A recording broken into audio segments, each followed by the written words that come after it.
ভাব রসে গড়া আমার গৌরাঙ্গ তনু, যার বাহিরে গৌরাঙ্গ ভিতরে কানু। সেই গৌর হরি, সেই গৌর সুন্দর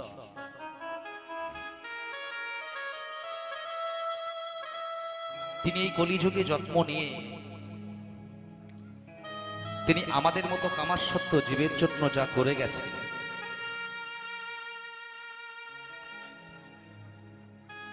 সে কথা আমরা কথাই বলে শেষ করতে পারবো না। সেই গৌরাঙ্গ সুন্দরীর যে অবদান, সেই অবদানের কথা আমরা বলে শেষ করতে পারবো না। তবু আমরা যতটুকু সম্ভব ততটুকু আস্বাদন করার চেষ্টা করব। কীর্তনের প্রারম্ভে আজকে আমরা একটা শ্লোক আস্বাদন করলাম। শ্লোকটা হলো কি? অন্ত কৃষ্ণ বহি গৌরং দর্শিতাং গতি বৈভবম যজ্ঞৈ সংকীর্তন কৈষ্ম শ্রীকৃষ্ণ চৈতন্য মহাশ্রীতা। অর্থাৎ এই শ্লোকটি যিনি রচনা করেছিলেন তিনি প্রথম জীবনে কিন্তু গৌরাঙ্গ মহাপ্রভুর একজন শত্রু ছিলেন, কিন্তু পরবর্তীকালে তিনি যেদিন গৌরহরির সামনাসামনি বসেছিলেন সেদিন ওই গৌরহরির মুখে একটার পর একটা শ্লোকের ব্যাখ্যা শুনতে শুনতে শুনতে শুনতে শেষে গৌরহরির চরণে আছাড় খেয়ে পড়েছিলেন। তিনি আর অন্য কেউ নন, তিনি হলেন কে না, তিনি হলেন রূপ সনাতনের ভাইপো, যার নাম ছিল প্রকাশানন্দ সরস্বতী পাল।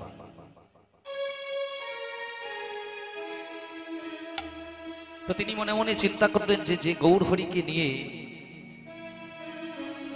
আমরা এত কিছু বলে গেলাম জগতের মাঝে, সেই গৌরহরির নামেও তো কিছু ভালো কথা বলে যাওয়াটা আমাদের দরকার আছে নাকি? কাজে তিনি কি করলেন না, তিনি কলিজীবের মাঝে গৌরহরির এই যে মহান কাজ, সেই মহান কাজকে তুলে ধরার জন্য তিনি কলিযুগের মাঝে এসে বলে গেলেন যে কলিযুগের যে ভগবান হবে সেই ভগবানের স্বরূপটা কেমন হবে? সেই ভগবানের স্বরূপটা হবে কেমন না, অন্ত কৃষ্ণ বহি গৌরম, মানে ভিতরটা হবে যার কালো আর বাইরেটা হবে গৌর বর্ণ, অর্থাৎ ফর্সা রঙের বা পরিষ্কার রঙ। তাহলে অন্ত কৃষ্ণ বহি গৌরম দর্শিতাং গতি বৈভবম। এখানে বৈভব বলতে আমরা কি বুঝি? এই যে আমরা বাবা অনেক সময় বলি না যে মানুষটা বিষয় বৈভবে ডুবে আছে, এখানে বৈভব বলতে কিন্তু বিষয় বৈভবের কথা বলা হয়। এখানে বৈভব বলতে কি বোঝানো হয়েছে? বিভু মানে হলো ঈশ্বর, আর বৈভব মানে হলো ঐশ্বরিক শক্তির অধিকারী যিনি। তাহলে গৌরহরি তিনি কি করলেন? তিনি বিভিন্ন বৈভব অর্থাৎ গৌরহরির যে পার্শ্বদগণ, সেই পার্শ্বদগণদেরকে তিনি যখন সঙ্গে নিয়ে কলিযুগের মাঝে এলেন, সেই পার্শ্বদগণদেরকে বিভিন্ন বৈভব মানে বিভিন্ন ঐশ্বরিক শক্তির অধিকারী করে তবেই গৌরহরি এই জগতের বুকে এসেছে।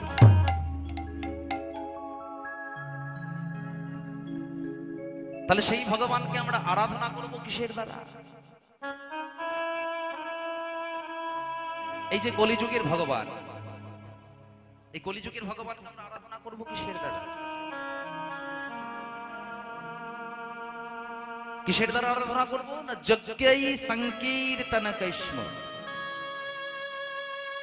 অর্থাৎ এই কলিযুগে গৌরহরিকে আরাধনা করার একটাই হলো পথ, সেটা হলো হরিনাম সংকীর্তন রূপী যজ্ঞের দ্বারা আমি তাকে আরাধনা করব। তাহলে যজ্ঞৈ সংকীর্তনম কৃষ্ণ শ্রীকৃষ্ণ চৈতন্য মহাশ্বেতাম, অর্থাৎ আমরা সংকীর্তন যজ্ঞের আরাধনার দ্বারা আমরা সেই কলিযুগের ভগবান গৌর হরির চরণ বন্দনা করব। এই দেখুন কেমন মজার ব্যাপার, কেমন মজার ব্যাপার দেখুন। এই শ্লোকটা আবার যে শ্লোক থেকে নেওয়া হয়েছে সেই শ্লোকটা হলো ভাগবতের একটা বিখ্যাত শ্লোক। ভাগবতের দশম স্কন্ধের 11 অধ্যায়ে নিমি রাজা বলে একটা রাজা ছিলেন, দন্তময় হস্যিকার ময়ে হস্যিকার, নিমি রাজা। আর সেই নিমি রাজা তিনি যখন জানতে পারলেন যে তার রাজ্যে 9 জন বড় বড় যোগী বাস করছে, তিনি সেই যোগীবরদের কাছে গিয়ে করজোড়ে বলে এলেন যে যোগীবর, আপনারা তো আমার রাজ্যেই বাস করেন, আর যদি কৃপা করে একদিনের জন্য আপনার চরণধূলি আমার রাজসভায়, সেই যে 9 জন বড় বড় যোগী, এই 9 জন বড় বড় যোগীর মধ্যে একজন যোগী ছিলেন, তিনি ছিলেন ত্রিকালজ্ঞ। আচ্ছা, ত্রিকালজ্ঞ বলতে আমরা কি বুঝি? যিনি বর্তমান, ভূত এবং ভবিষ্যৎ অনায়াসে বলে দিতে পারতেন, তাকেই আমরা বলি ত্রিকালজ্ঞ যোগী। তা সেই 9 জন বড় বড় যোগীর মধ্যে একজন ছিলেন ত্রিকালজ্ঞ, যিনি বর্তমান, ভূত এবং ভবিষ্যৎ অনায়াসে বলে দিতে পারতেন। তার নাম ছিল করভাজন মুনি। করভাজন মুনি কেন নাম হল? না, তিনি পাত্রের দ্বারা কখনো আহার গ্রহণ করতেন না। তিনি কি করতেন? না, তিনি তার করের দ্বারা তিনি আহার গ্রহণ করতেন। সেই জন্য তার নাম হয়েছিল করভাজন মুনি। আর সেই করভাজন মুনি তিনি ছিলেন ত্রিকালজ্ঞ। আর যখন নিমি রাজার রাজসভায় এসে 9 জন বড় বড় যোগী উপস্থিত হলেন, তখন এই নিমি রাজা আর থাকতে না পেরে ওই করভাজন মুনির সামনে এগিয়ে গিয়ে করজোড়ে বললেন যে মুনিবর, শুনেছি আপনি নাকি ত্রিকালজ্ঞ, অর্থাৎ আপনি বর্তমান, ভূত এবং ভবিষ্যৎ তিনটেই বলে দিতে পারেন। তাহলে আগত যে কলিযুগ, এই আগত কলিযুগের ভগবান কেমন হবে সেটা যদি একটু আমাকে বলে দিতে পারতেন, তাহলে পারে আপনার কাছে শুনে আমি কৃতার্থ হতাম। সঙ্গে সঙ্গে করভাজন মুনি বলে উঠলেন, আচ্ছা ঠিক আছে, আগত যে কলিযুগ, সেই কলিযুগের ভগবানের স্বরূপটা কেমন হবে, আর ভগবানের বর্ণটা কেমন হবে, আর সেই ভগবানের আরাধনাটা কি হবে, আর আরাধ্যটা কি হবে, সেটা আমি একটি শ্লোকের মাধ্যমে বলে দেব। সেই জন্য তিনি কি বললেন? বললেন, তুমি শোনো, কলিযুগের যিনি ভগবান হবে তিনি কেমন হবে। কৃষ্ণ বর্ণং দিশা কৃষ্ণ সঙ্গ পঙ্গস্ত্র পার্ষদ যজ্ঞৈ সংকীর্তন প্রাজ্ঞৈ যজন্তি হি সুনেধাসা। তাহলে দেখুন, প্রথমের শ্লোকে কি বললেন? কৃষ্ণ বর্ণং, তাই তো? কলিযুগের যিনি ভগবান আসবেন তিনি তার বর্ণনাটা করতে গিয়ে প্রথমেই তিনি বললেন কৃষ্ণ বর্ণং। তাহলে এখানে আমরা কি বুঝলাম মায়েরা? যে কৃষ্ণ মানে হলো কালো আর বর্ণ মানে হলো রং। তাহলে কলিযুগের যিনি ভগবান আসবেন তার রংটা কি কালো রঙের হবেন? বলো না। দ্বিতীয় শ্লোকে তিনি আবার বললেন, কি বললেন? তৃষা কৃষ্ণ। আর এই তৃষা কথার অর্থ হলো কি? তৃষা কথার অর্থ হলো ত্বক, মানে আমাদের এই চামড়া। তাহলে তৃষা কৃষ্ণ, এই তৃষা কৃষ্ণমকে যদি আমরা সন্ধি বিচ্ছেদ করি তাহলে কি দাঁড়াবে? তৃষা যুক্ত অকৃষ্ণ। তৃষা কৃষ্ণ। তাহলে তৃষা মানে হলো ত্বক, আর অকৃষ্ণ মানে হলো তিনি ত্বকের দ্বারা কালো হবেন না, মানে তিনি ফর্সা হবেন। ত্বকের দ্বারা তিনি কালো হবেন না মানেই তিনি ফর্সা, কি তাই? তাহলে প্রথম শ্লোকে তিনি কেন বললেন কৃষ্ণ বর্ণ? বলি কৃষ্ণ বর্ণ অতিযৎ সকৃষ্ণ বর্ণ, অর্থাৎ তিনি ত্বকের দ্বারা কালো হবেন না, তিনি পরিষ্কার হবেন, কিন্তু মুখে সদা সর্বদাই তিনি হরি নাম বা কৃষ্ণ নাম জপ করবেন। তবে ভগবান সব যুগেই অস্ত্র ধরেছে, কিন্তু কলিযুগের অস্ত্র কি হবে তারপরেই বললেন সাঙ্গা পাঙ্গাস্ত্র পাশাদাম, কি নয় বাবা? ভগবান যতবার এই পৃথিবীর বুকে অবতীর্ণ হয়েছে শত্রুদেরকে বধ করার জন্য, পাপীদেরকে বধ করার জন্য তিনি কি করেছেন না ততবারই কিন্তু হাতে তিনি অস্ত্র ধরেছে। কি বাবা ধরেননি? রাম আদি অবতারে ক্রোধে নানা অস্ত্র ধরে অসুরেরে করেছি সংহার, এবে অস্ত্র না ধরিব প্রাণে কারু না মারিব, হরি নামে চিত্ত শুদ্ধ করাবো সবাকার। এটা তিনি ব্রত নিয়ে এসেছিলেন। তাহলে কলিযুগের অস্ত্র কি হবে গৌর হরিণ? না কলিযুগে গৌর হরিণ মেন অস্ত্র হবে পার্শ্বদগণ। আর এই পার্শ্বদগণের সঙ্গে আর একটা যেটা অস্ত্র সেটা হলো কি না সেটা হলো হরিনাম। গৌর হরি বললেন কলিযুগে আমি অস্ত্র ধরবো না, কলিযুগে আমার প্রধান অস্ত্র হবে এই হরিনাম সংকীর্তন।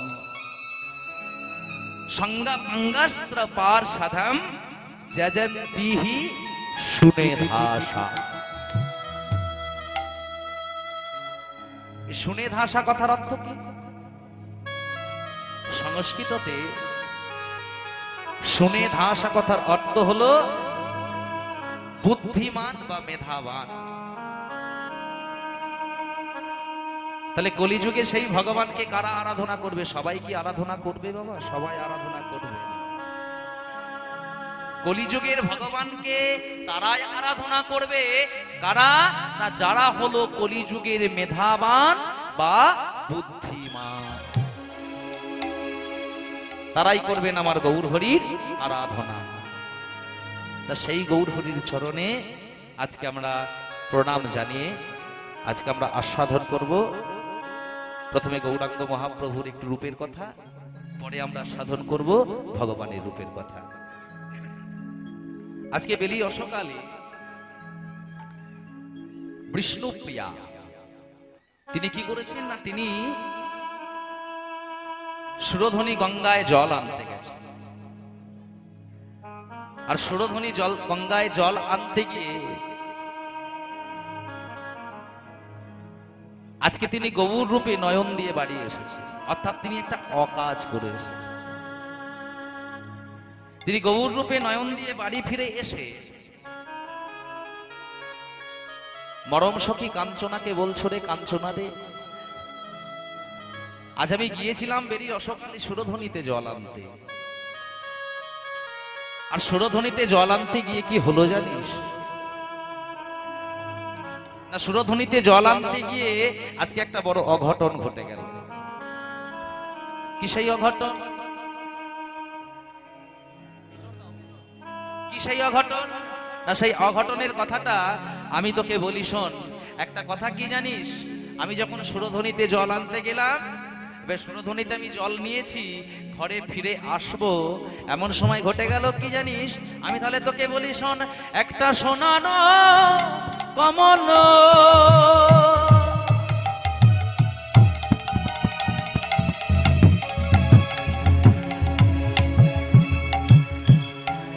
ওই সুরধনী তীরে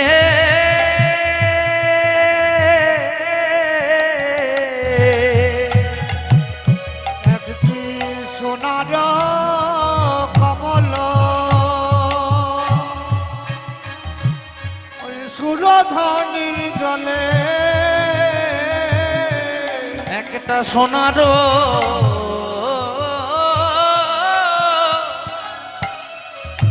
কমল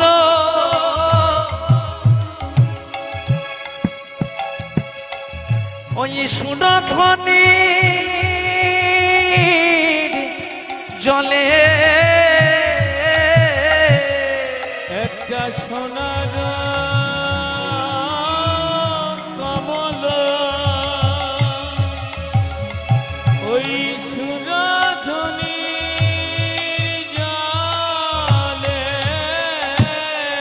হেলিয়া দুনিয়া যায় গো হেলিয়া দুনিয়া যায় হেলিয়া দুলিয়া যায় গো হেলিয়া দুলিয়া যায় সখী হায় হায় আমি আজ কি দেখিলা সখী হায় হায় আমি কি দেখিলাম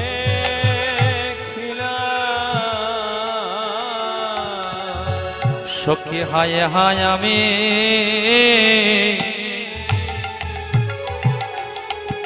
কি দেখিলা হায় হায় আমি কি দেখিলাম ওই যে সুরধনির জলে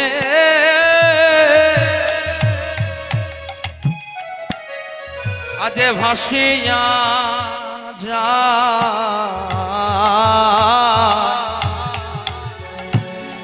সখী হায়া হায় আমি কি দেখিলাম সুরধনির জলে ভাসিয়া যা হায় হায় আমি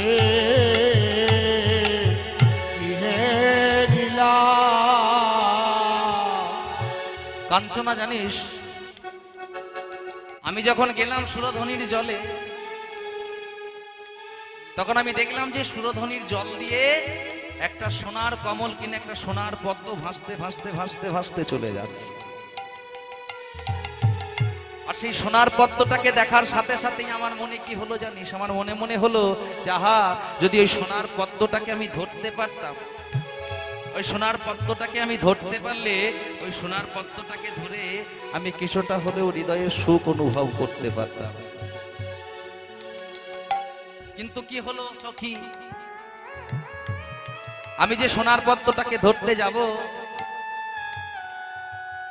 কিন্তু সখী আমি যে সাঁতার জানি না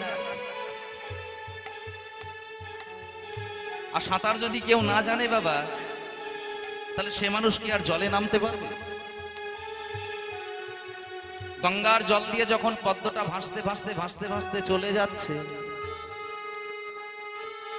আর পাশ থেকে দাঁড়িয়ে দাঁড়িয়ে কান বিষ্ণুপ্রিয়া মনে মনে চিন্তা করছে যদি আমি একবার ধরতে পারতাম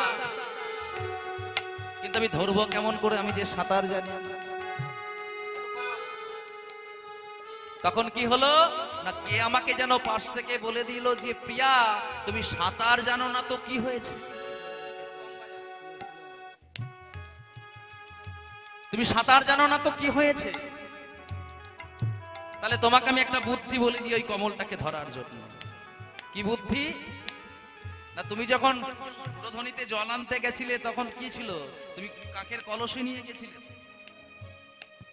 আর সেই কলসিটা তুমি তোমার কাছেই আছে তা তুমি একটা কাজ করো তুমি এই কাকের কলসিটা তুমি এই সুরধনির জলে উপুর করে দাও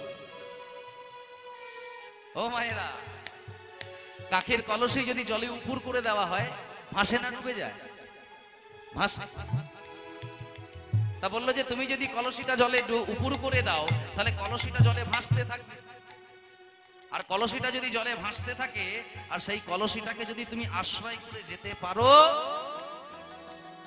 তাহলে তুমি ওই সোনার পদ্মটাকে ধরলেও ধরতে পারতে পারো কি তাই তো তা সখী আমি তাই করলাম আমি কলসিটাকে জলে উপুর করে দিলাম, আর কলসিটাকে জলে উপুর করে যখন আমি ওই এক পা দুপা করে করে করে করে আমি এবার পদ্মের কাছে পৌঁছালাম, আর কিছুটা দূরে আছে পদ্মটাকে আমি ধরলেও ধরতে পারবো, এমন সময় ঘটে গেল আবার একটা অঘটন।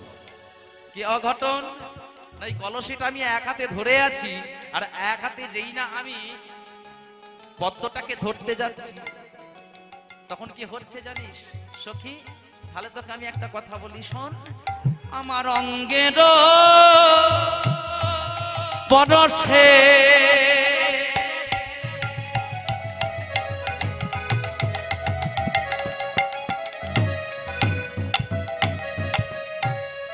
ওই সোনার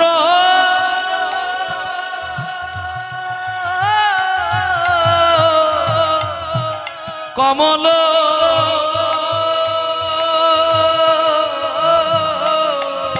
আমার অঙ্গের পরশে ও কাঞ্চনা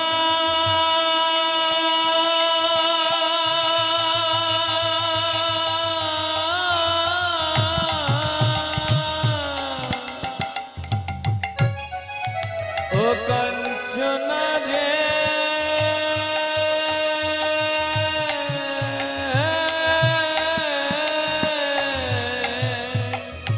আমার অঙ্গের পরশে ওই সোনার কমল আরো দূরে সরে গেল, আরো দূরে সরে গেল। আমার সোনা পরশে সোনার কমল আরো দূরে সরে গেল, আরো দূরে সরে গেল। কমলে ধরতে নারী আবার তীরে ফিরিতে নারী, কমল ধরিতে না রে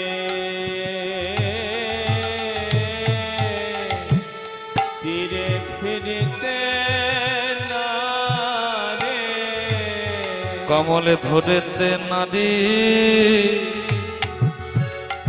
তীরে ফিরিতে নারী, ফিরিতে নারে ফিরে ফিরিতে নারে। সখী হাই হাই আমি কি বা করি, কমলে ধরতে নারী তীরে ফিরিতে নারী। হায় হায় আমি কি যে করে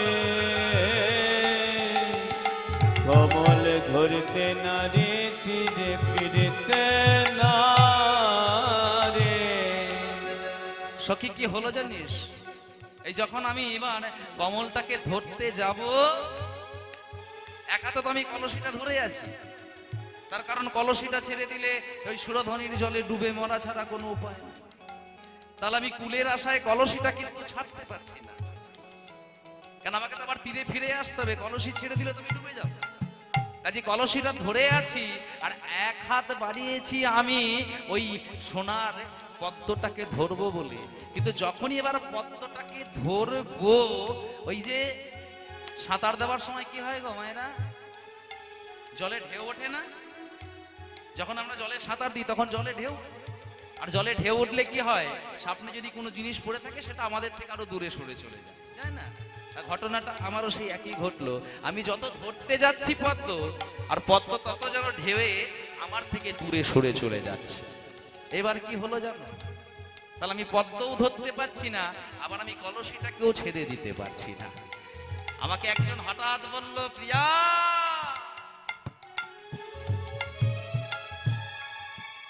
তুমি কমল ধরতে এসেছো ঠিক কথাই, কিন্তু কমল ধরতে এলেও এখনো পর্যন্ত তুমি যে কুলের আশা ছাড়তে পারোনি, তুমি এখনো পর্যন্ত কুলের আশায় ওই যে কলসিটা ধরে আছো। কুলে কি কখনো গোবিন্দ পাওয়া যায়? কুলে কখনো গোবিন্দ পাওয়া যায় না যদি তাকে দুহাত তুলে আকুল হয়ে না ডাকা যায়। তুমি দুহাত তুলে আকুল হয়ে ডাকো, তবে তো তুমি গোবিন্দ পাবে। এখনো পর্যন্ত কুলের আশায় একটা হাত কলসি ধরে আছো আর একটা হাত দিয়ে সোনার পদ্ম ধরতে যাচ্ছ, হবে না। তুমি একটা কাজ করো, ওই কুলের আশা ছেড়ে দিয়ে, ওই কলসিটাকে ছেড়ে দিয়ে তুমি যদি পদ্মের ওপরে ঝাঁপাতে পারো, তাহলে তুমি পদ্মটাকে ধরলেও ধরতে পারো। সখী, আমি তাই করলাম। কেন, মনে মনে আমার একটা পরিকল্পনা হয়েছে, মনে মনে আমি প্রতিজ্ঞা করেছি যে আজকে আমি পদ্ম ধরবো, তারপরে ঘরে ফিরব। আমাকে যখন বলে দিল, তখন আমি কি করলাম জানিস সখী? তখন আমি ওই কুলের আশায় যে কলসিটা ধরেছিলাম সেটা আমি ছেড়ে দিলাম, আর কুলের আশায় কলসিটাকে ছেড়ে দিয়ে যেই না আমি ওই পদ্মের ওপরে ঝাঁপালাম, সঙ্গে সঙ্গে কি হলো জানিস? আমি দেখলাম, কি দেখলাম জানিস? আমি দেখলাম ওটা সোনার পদ্ম নয়, ওটা কি জানিস? আজ সোনারও কমল নয়, সোনারে মানুষ ও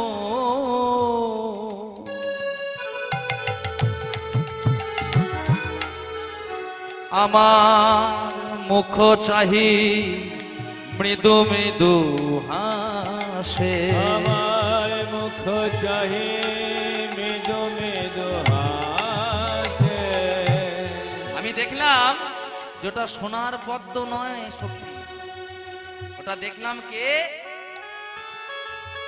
ওটা দেখলাম যে নদিয়া নন্দন গৌর হরি,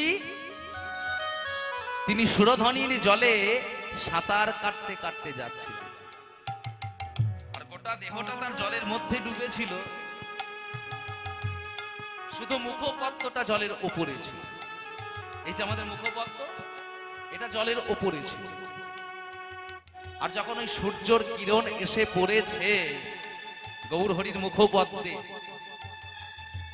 তখন ওই মুখটা এমন ঝলমল ঝলমল করে উঠেছে, আমার দেখে মনে হলো যেন ওটা সোনার পদ্ম।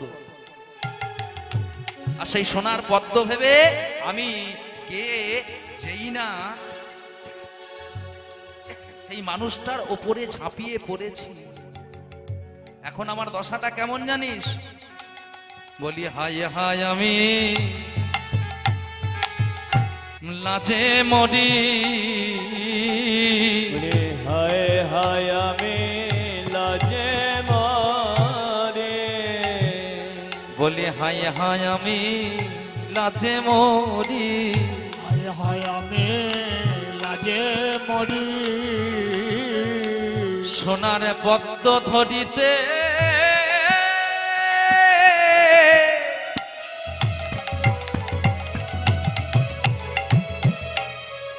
আমি সোনার মানুষ ধরি, সোনার পদ্ম ধরিতে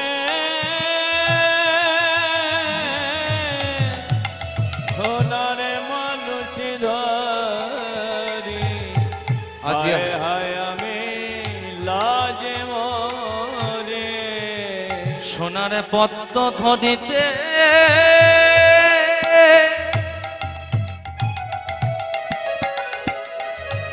আমি সোনার মানুষ ধরি, সখী হায় হায় আমি কি বাক করি, সোনার পদ্ম ধরিতে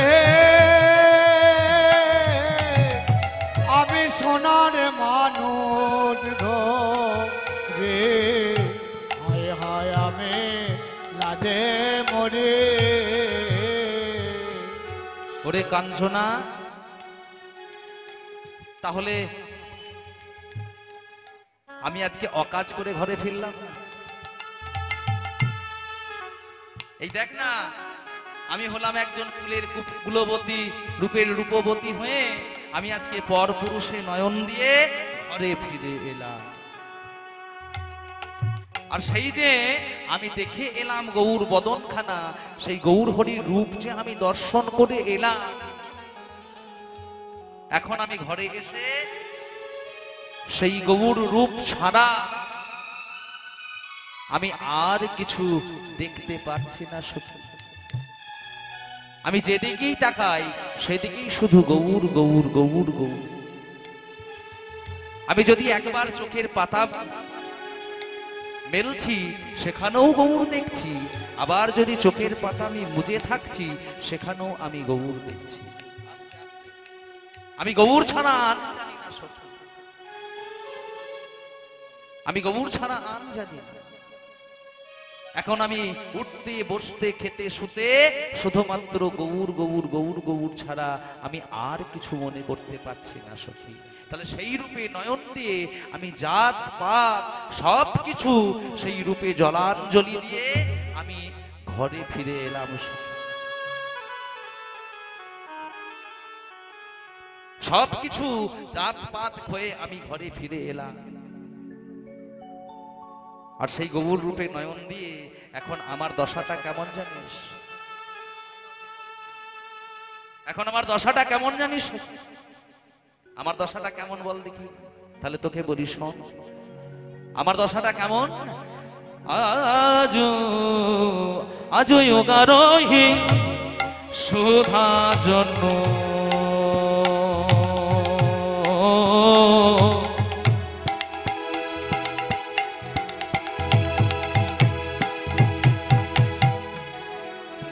মুখের হাসি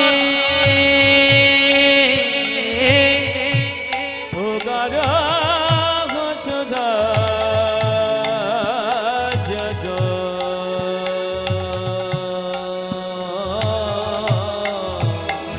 ওই গোরা মুখে হাসি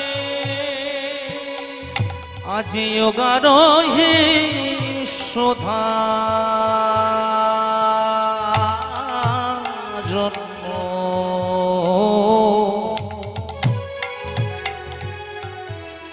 গোরা মুখের হাসি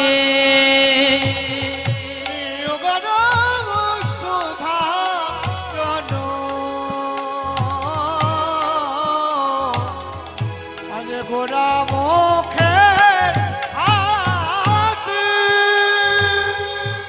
আজি নিরক্ষিতে গোটা রূপ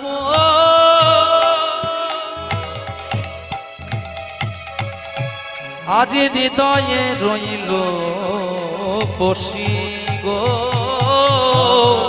নিরক্ষিতে গোরার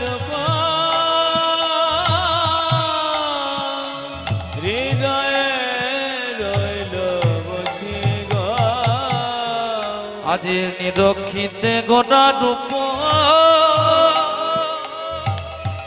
আজি হৃদয়ে রইল বসি গো নিরক্ষিতে গোরা রূপ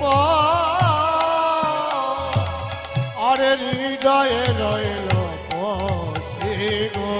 আজি দেখে যে এলাম গো, দেখে গেলাম গো, দেখে যে এলাম গো, দেখে যে এলাম গো, আজি যমুনাই জল আনতে গিয়ে দেখে যে এলাম গো, যমুনা জল আনতে গিয়ে দেখে যে এলাম গো, সুরধ্বনিতে জল আনতে গিয়ে দেখে যে এলাম গো, সুরধ্বনিতে জল আনতে গিয়ে দেখে যে এলাম গো।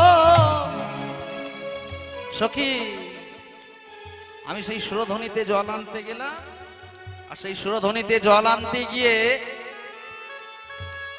আমি দেখে এলাম সেই গৌর রূপ। আর সেই গৌর রূপে নয়ন দিয়ে এখন আমার দশাটা কেমন হয়েছে জানিস? আমি না পারছি খেতে, না পারছি ঘুমাতে,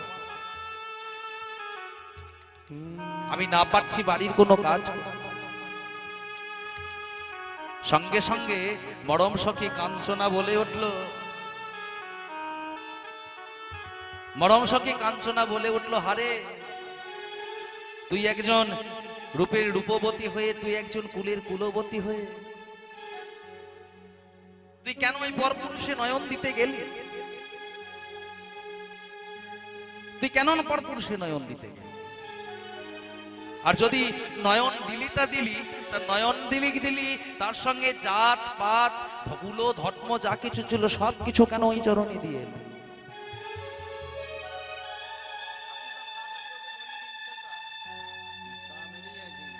জাত পাত সবকিছু কেন ওই চরণে দিয়ে? সঙ্গে সঙ্গে মরম সখী কাঞ্চনাকে বলছে, ওরে ওরে কাঞ্চনা, আমি কেন, আমি কেন? আমার মতো করে এই জগতের কোন মানুষ যদি একবার ওই গৌর রূপে নয়ন দেয় না,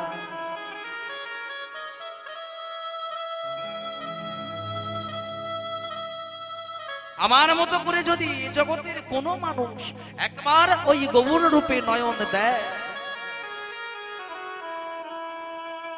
তার দশাটাও কিন্তু আমার মতোই হবে। যখনই দেখিবি তখনই ভুলিবি, আমার মতন হবি, আর বাউলিনী হয়ে কাঁদিয়া বেড়াবি, যাচিয়া যৌবন কুলে। সেদিন তোদের দশাটা কেমন হবে জানিস? সেদিন তোরাও কেঁদে কেঁদে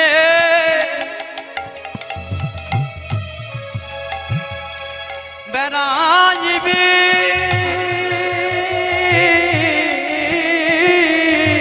তোরা কেঁদে কেঁদে তাই গৌর হরি বল, হরি বল।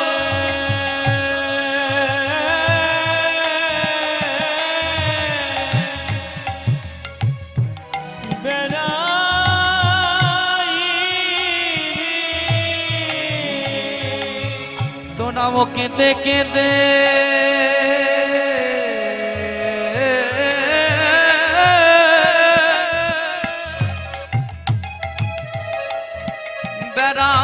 বেড়াইবি, কেঁদে কেঁদে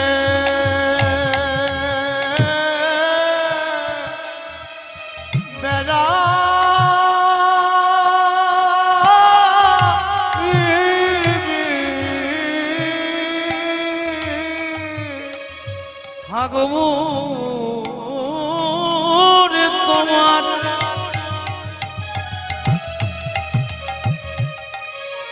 হলামে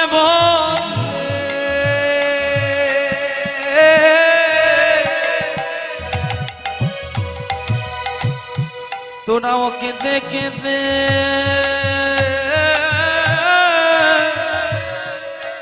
বেড়াইবি, ভাগর তোমার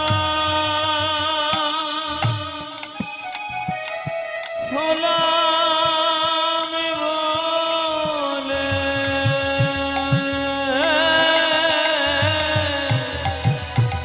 তোরা কেঁদে কেঁদে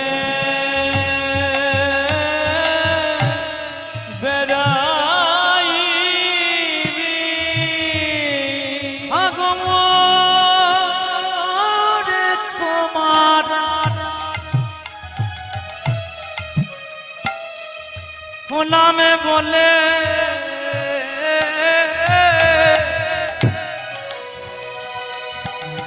তোরাও কেঁদে কেঁদে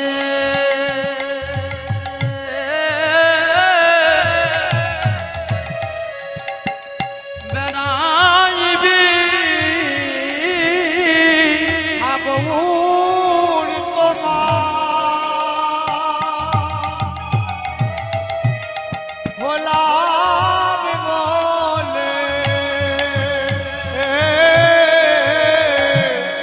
হাগমুর কৃপা কর বলে, তোরা কেঁদে কেঁদে বেড়াইবি, হাগমুর কৃপা কর বলে, গৌর হলাম বলে আজ গোবনে কি পা কত বলে গৌর তোমার হলাম বলে গোবনে কি পা কত বলে তোমার হলামে বলে গোবনে কি পা কত বলে তাই গৌর হরি বলে তোমার হলাম বলে গৌরে তোমার হলামে বলে কেঁদে কে দেবে নাবি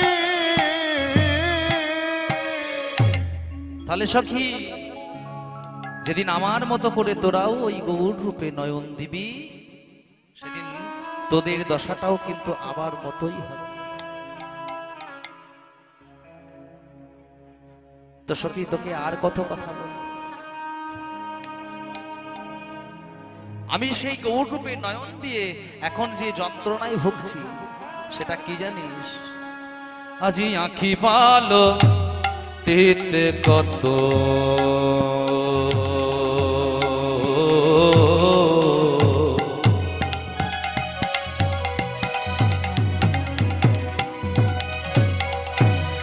যুগ হেন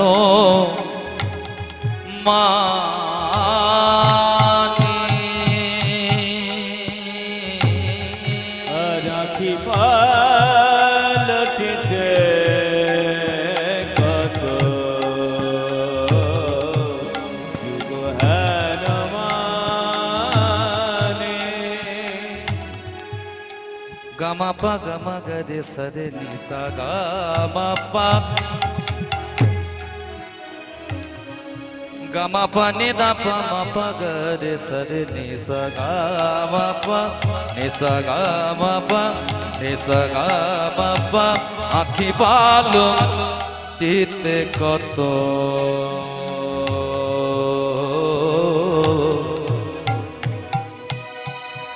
যুগ হেন মানি এক পালক দিতে কত যুগ হেন আমি আজ হিয়ারো মাঝারে রাখি গড়া রূপ খানে আমার হিয়ার মাঝারে রাখি আমার গোলার কোখানে আজ হিয়ার মাঝারে রাখি ওই গড়া রূপ খানে আরো মাঝারে রাখি গোড়ার পাশনিতে নারী গো আসরিতে নারী গো এখন পাশনিতে নারী গো সরিতে নারী গো আদি কিবা দিবা কিবা নিশি পাশনিতে নারী গো আমি কিবা নিশি পাশরিতে নারী গো আজি কিবা দিবা রে কিবা নিশি পাশনিতে নারী গো কিবা নিশি সরিতে নারী গো এই দেখ সখী ওই গৌর মূর্তিটাতে যেমন আমি নয়ন দিলাম অমনি সাথে সাথে কি হলো জানিস? ইহ জগতে এই যে আজকে বৃষ্টিপাত হলো, বৃষ্টি হলে কি হয়? শক্ত মাটির উপর যদি দীর্ঘক্ষণ বৃষ্টিপাত হয় তাহলে সেই জায়গার মাটিটা কি হয়? কাদা হয়ে যায়। আর যখন কাদা হয়ে যায় সেই অবস্থায় যদি কোনো ভারী বস্তু, শক্ত বস্তু, মানে ধরুন একটা ইট যদি ছিটকে সেই কাদার মধ্যে পড়ে তাহলে কি হবে? সঙ্গে সঙ্গে সেটা কাদার মধ্যে ডুবে যাবে। আর সেই কাদার মধ্যে ডুবে যাওয়ার পরে কিছুদিন পর যখন আস্তে আস্তে আস্তে আস্তে মাটিটা শক্ত হয়ে যাবে, সেই ইটটাকে আপনি শত টানাটানি করে বার করার চেষ্টা করলেও আর বার করা যাবে কি বাবা? যে শক্ত বস্তুটা মাটির মধ্যে পুঁতে গিয়েছে সেটাকে যদি আপনি ওই টানাটানি করার, যতই টানাটানি করেন আপনি তুলতে পারবেন মাটি থেকে? মাটি থেকে কিন্তু তুলতে পারবেন। তো সখী আমারও ক্ষেত্রে তাই হয়েছিল। কি হলো জানিস না, যখনই আমি গৌর রূপে নয়ন দিলাম, আর গৌর রূপে নয়ন দেওয়ার সাথে সাথেই আমার নয়ন থেকে নয়ন বরিশন, আর নয়ন থেকে নয়ন বরিশন হতেই আমার এই হৃদয় ক্ষেত্রটা কি হলো, কাদা হয়ে গেল। যেই না নয়ন বরিশন হলো, এই হৃদয় ক্ষেত্রটা কাদা হয়ে গেল। আর ওই গৌর মূর্তিখানা সেই যে ছিটকে এসে একবার আমার হৃদয়ের মধ্যে প্রবেশ করলো, এখন আমি শত টানাটানি করছি যে বার করে ফেলার জন্য, কিন্তু বার আমি করতে পারছি না। এত টানাটানি করছি বার করে দেওয়ার জন্য, কিন্তু আমি কিছুতেই বার করতে পারছি না। তা সখী আমি এখন কি করব বল? আমি পাশনিতে নারী গো, পাশরিতে নারী গো, পাশনিতে নারী গো, পাশরিতে নারী গো, আজ কিবা দিবার কিবা নিশি পাশনিতে নারী গো, কিবা দিবা কিবা নিশি পাশরিতে নারী গো, আজ কিবা দিবারে কিবা নিশি পাশনিতে নারী গো, কিবা দিবা কিবা নিশি, জিওনে আমার প্রাণ সজনী, কিবা দিবা কিবা নিশি, জিওনে আমার প্রাণ সজনী, তাই গৌর হরি বল। প্রাণ সজনী, কিবা দিবা কিবা নিশি, ওরে আমার প্রাণ সজনী, কিবা দিবা কিবা নিশি, ওরে আমার প্রাণ সজনী, কিবা দিবা কিবা নিশি, পাশরিতে নারী গো, মনয় অভিলাষ ক্ষমা নাহি হয় মোর। নাহি আলম রাধা মোহন কহে মই ভেল মই ভেল মই ভেল ওর গো। রাধা মনে কহে মই ভেলো ওরে গো, হে রাধা মোহনে কহে মই ভেল মোর গো। হে রাধা মোহনে কহে মই ভেলো ওরে গো, হে রাধা মোহনে কহে মই ভেল মোর গো। হে রাধা মোহন কহে মই ভেল ওর গো। হে রাধা মোহনে কহে মই ভেলো ওরে গো, হে রাধা মোহনে কহে মই ভেল মোর গো। হে রাধা হরে কহে মই ভেলো ওরে গো, হে রাধা মোহনে মই ভেল হে রাধা মোহনে কহে মই ভেলো হে রাধা মোহনে কহে মই ভেল রাধা মোহনে কহে মই ভেলো ওরে গো,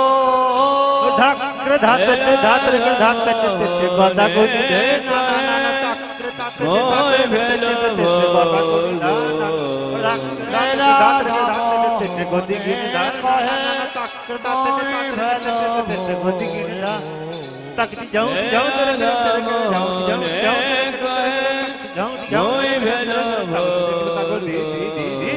হে রাধা মোহনে কহে মই ভেলো মই ভেল হে রাধা মোহনে কহে মই ভেলো হে রাধা মোহনে কহে মই ভেল হে রাধা মোহনে কহে হে রাধা মোহনে কহে